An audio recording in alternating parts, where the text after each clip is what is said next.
Hi, I'm Dr. Neil Cox, and this is the third little talk I'm going to give on the Uncanny. Instead of starting here, if this is the first one you've seen, go and watch number 1 and number 2. They'll kind of set this up a little bit. Thus far, we've been talking about the Uncanny as something that's strange and familiar, or homely and unhomely, and that's the thing about the Uncanny. And I'm going to explore this in the sixth video we're going to do, which is about that idea that the Uncanny is always about a kind of a problematization of oppositions. At one moment, one experiences a certain effect which calls upon seemingly mutually exclusive categories. Something is both foreign and homely at the same time. This is never about a blurring. The Uncanny is always about something that is very exact. It's kind of impossible. And the firmness of the oppositions that are kind of worried, it is part of that. And I think that one of the reasons why literary types kind of seize upon the Uncanny is precisely this. It opens up a kind of an ability to problematize simple structures.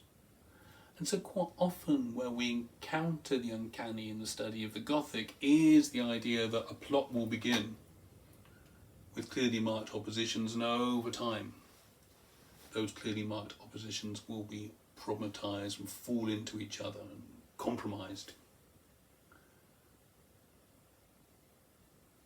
There's something else though about the Uncanny which I think should be the focus of literary study, and that is that there is something actually in reading and in texts and in narration, not just thematically but actually in the process of reading texts, which is uncanny. Storytelling itself and reading storytelling is uncanny. And one of the ways we can think about that is to return to Freud's 1919 essay, The Uncanny. Because as Nicholas Royal says, in what is like probably the greatest, I think, modern study of the Uncanny, it's really funny, it's really challenging and wise. Nicholas Royal says that actually the Uncanny by Freud is a very uncanny text. And there's going to be a quote coming up in a second from Freud's text. I'm going to talk about that a bit.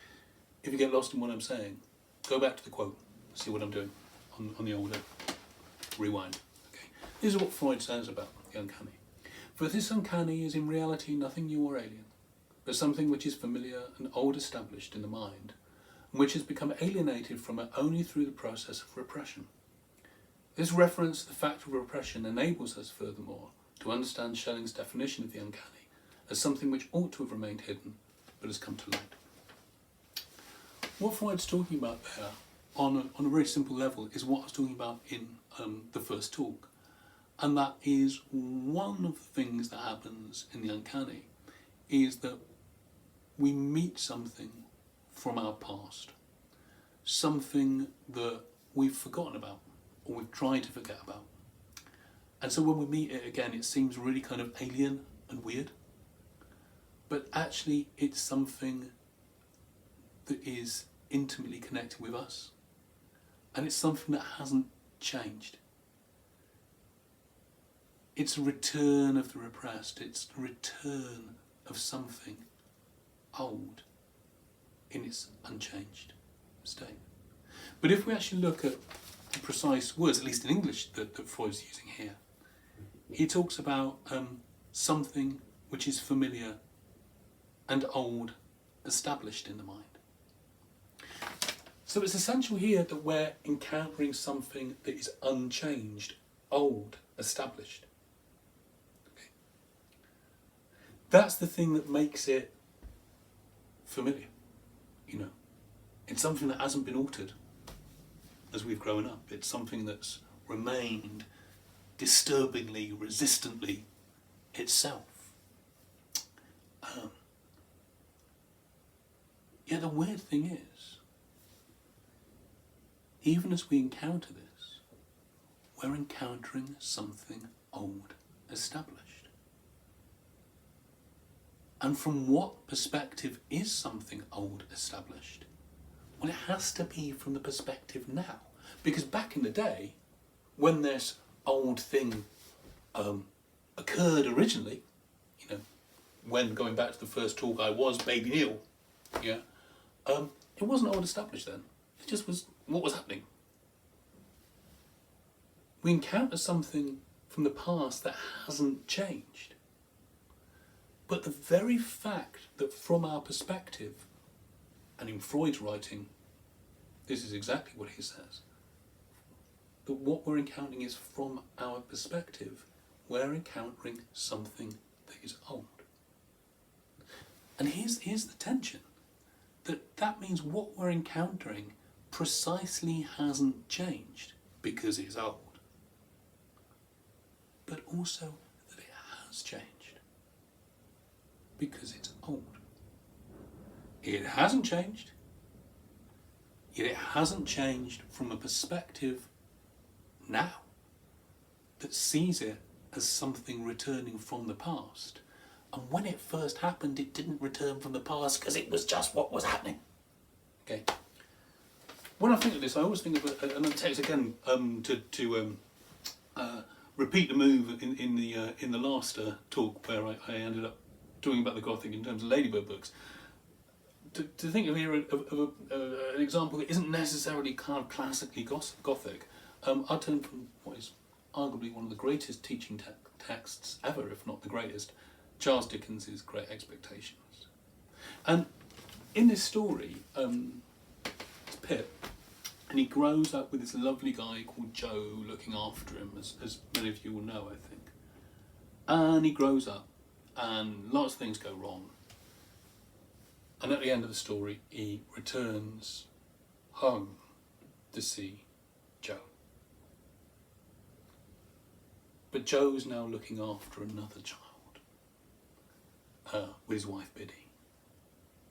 When Pip looks in, this new child he sees as himself. So this guy has grown up and has now returned, and when he looks in to his house, he's looking at a very homely scene. But it's also a very unhomely scene because he sees himself there, but he's also the person outside looking in, and that himself isn't himself, it's a new kid. Here's what Dickens writes. For 11 years I had not seen Joe nor Biddy with my bodily eyes. Oh, and the quotes, you can check out this quote as well. Though they had both been often before my fancy in the East. When upon an evening in December, an hour or two after dark, I laid my hand softly on the latch of the old kitchen door. I touched it so softly that I was not heard, and looked in unseen.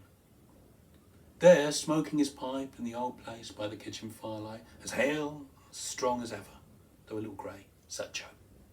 And there, fenced into the corner with Joe's leg, and sitting on my own little stool, looking at the fire, was I again. So in this, I again, that's what Pip sees. He sees an absolute repetition, because back in the day he was indeed sitting on his own little stool, fenced into the corner with Joe's leg. This is about an absolute repetition. Pip has encountered something unchanged from the past. Only, of course, he is now looking in on the scene.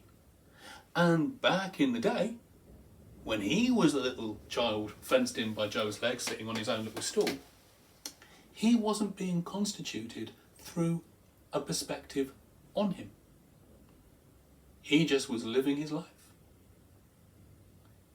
So the thing that allows the confirmation that nothing has changed, the thing that's constructing this as a repetition, is Pip's perspective on the scene that allows him to see that is me again. But the very fact that it's now Pip's perspective on the scene, Pip's perspective on himself, means that something has changed. The very thing that's confirming the repetition is undercutting and questioning and invalidating the repetition. When Pip was young, he wasn't constituted by his own perspective on himself, in a sense. Now, Pip sees that nothing has changed, but that very seeing constructs the change. And Pip is caught between him looking in on himself and the idea that actually the himself that is looking in on is something that hasn't altered at all. It's a moment of recognition which also invalidates and makes impossible the very continuities that is there to establish. There's something uncanny about narration, because narration is always a construction of the past. It's always retrospective. A retrospection in texts brings with it its own uncanny effects, and these have to